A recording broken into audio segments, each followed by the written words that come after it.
Assalamualaikum warahmatullahi wabarakatuh.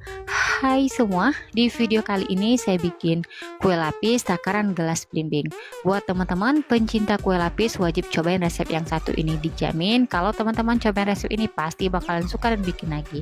Kue lapis ini cocok banget ya buat teman-teman jadikan ide jualan, isian snack box ataupun disuguhkan bersama keluarga tercinta. Bikinnya mudah, rasanya enak. Yuk kita bikin sama-sama. Untuk cara membuatnya, siapkan pan, masukkan 2 gelas belimbing atau 400 gram gula pasir untuk 1 gelasnya penuh. Gelas kedua gula pasirnya juga penuh.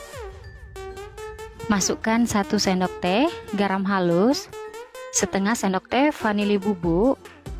Lanjut masukkan 7 gelas belimbing atau 1600 ml santan untuk 1 gelasnya penuh. Gelas kedua santan penuh. Gelas ketiga santan penuh, gelas keempat santan penuh, gelas kelima santan penuh, gelas keenam santan penuh, dan gelas ketujuh santannya juga penuh ya. Biar wangi, tambahkan 1 lembar daun pandan, lalu kita nyalakan api kompor sedang aja, kemudian kita masak santannya sambil diaduk-aduk supaya nggak pecah santan, dan ini kita masak santannya hingga mendidih. Untuk santannya saya gunakan santan segar, jadi saya beli yang sudah diperas atau yang sudah jadi gitu. Kalau teman-teman cobain resep ini, gunakan dari 2 butir buah kelapa ukuran sedang biar rasa kue lapisnya makin enak. Untuk santannya wajib kita masak hingga mendidih seperti ini biar kue lapisnya awet nggak cepat basi, apalagi kalau teman-teman bikin buat jualan. Kalau udah mendidih, sekarang kita matikan api kompornya, lalu kita biarkan santan di suhu ruang hingga dingin baru bisa digunakan. Kalau teman-teman mau santannya cepat dingin, boleh diarahkan ke bawah kipas angin. Langkah selanjutnya kita bikin adonan. Siapkan wadah, masukkan 3 gelas belimbing, tepung beras untuk 1 gelasnya penuh, gelas kedua tepung berasnya juga penuh, gelas ketiga tepung beras penuh. Lanjut masukkan 1,5 gelas belimbing tepung sagu untuk 1 gelasnya penuh. Kemudian untuk yang setengah gelas belimbing tepung sagu batasnya seperti ini, jadi nggak penuh. Selanjutnya kita masukkan santan yang kita masak di awal. Ini kondisi santannya udah dingin, kita masukkan secara bertahap. Kemudian kita aduk-aduk. Di sini saya mengaduknya menggunakan whisker. Pastikan semua bahan dan adonannya tercampur rata, nggak ada yang menggumpal. Oh ya teman-teman, sambil menonton video ini, buat teman-teman yang baru bergabung, salam kenal ya. Mohon banget untuk bantuan subscribe dan aktifin juga ya tanda loncengnya. Dan buat teman-teman yang sudah subscribe, saya ucapkan terima kasih banyak. Semoga teman-teman semua diberikan kesehatan dan dimurahkan rezekinya. Amin ya robbal alamin. Setelah semua santan kita masukkan ke dalam adonan, lalu kita aduk-aduk ya hingga semua bahan dan adonannya benar-benar tercampur rata.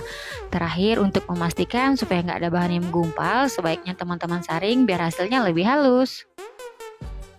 Setelah adonan disaring, total jumlah adonan 2150 ml. Kalaupun kurang, teman-teman boleh tambahkan sedikit air ya. Selanjutnya adonan kita bagi 3. Untuk adonan yang pertama 1000 ml saya tambahkan warna merah rose. Ini kita bikin adonan tua ya teman-teman. Jadi kita masukkan warna merahnya ini sekitar 10 hingga 15 tetes. Di adonan kedua 500 ml kita bikin adonan muda. Jadi kita tambahkan warna merahnya sekitar 2 tetes. Kemudian kita aduk-aduk hingga adonan merah tua dan merah mudanya tercampur rata. Di tahap ini untuk tingkat kecerahan adonan sesuai selera aja ya. Untuk warna yang dipakai nggak harus sama yang saya gunakan, teman-teman bebas aja pilih warna kesukaan masing-masing. Untuk adonan ketiga 650 ml kita biarkan warna putih. Di sini biar putihnya lebih cerah saya tambahkan setengah sendok teh warna putih makanan. Untuk warna putih makanannya ini kita larutkan dengan sedikit adonan, atau teman-teman boleh melarutkan dengan sedikit air panas. Kita aduk-aduk hingga larut.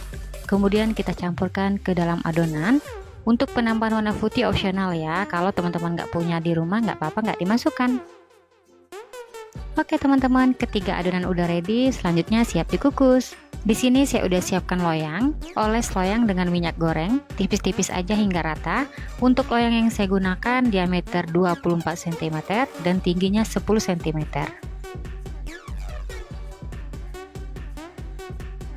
Setelah loyang dioles rata, adonan yang pertama kita kukus adonan lapis merah tua.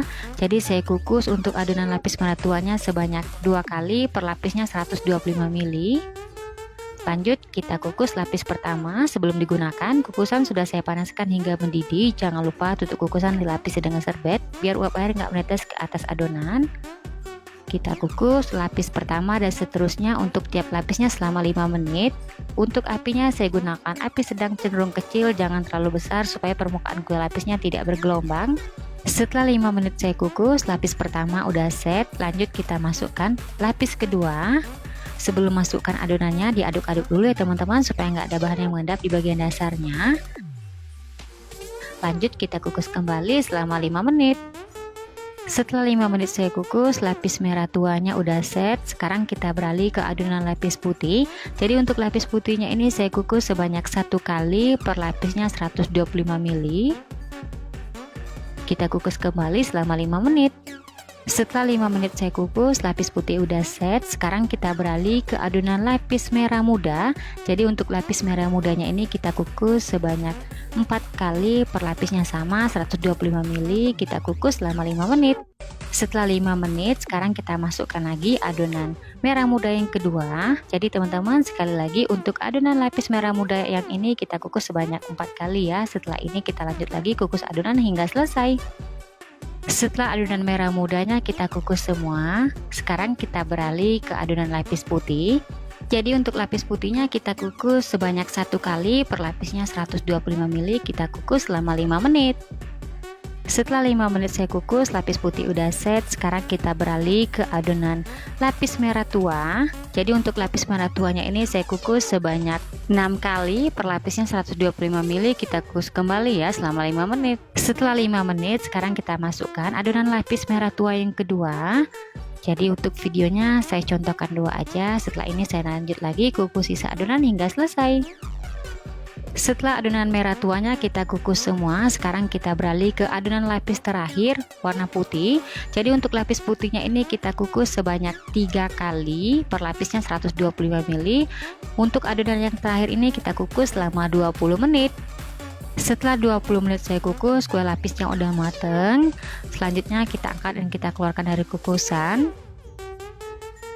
Kemudian kita biarkan kue lapisnya di suhu ruang hingga dingin, karena kalau masih panas-panas seperti ini tekstur kuenya masih lembek. Setelah kue lapisnya dingin, sekarang kita beri alas, lalu loyangnya kita balik. Untuk resep lengkapnya teman-teman silakan cek di deskripsi box ya. Sekarang kita angkat loyangnya. Masya Allah ya teman-teman, hasilnya cantik banget. Alhamdulillah, sekarang saya potong kue lapisnya. Dari potongannya berasa kue lapis ini lembut.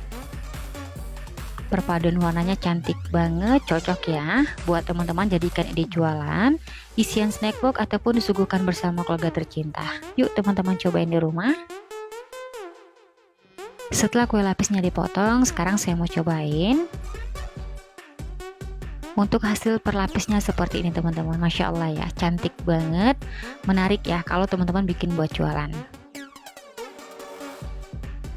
Untuk makan kue lapisnya saya ambil per lapis seperti ini biar seru aja ya teman-teman. Untuk tekstur kue lapis ini lembut. Bismillahirrahmanirrahim. Untuk rasanya aku jamin super enak banget, lembut, legit, ada kenyalnya, mantep banget. Recommended ya buat teman-teman cobain di rumah. Oke, sekian dulu ya video dari saya, semoga suka dan bermanfaat. Terima kasih yang udah nonton videonya hingga habis. Sampai ketemu di video saya berikutnya. Wassalamualaikum warahmatullahi wabarakatuh.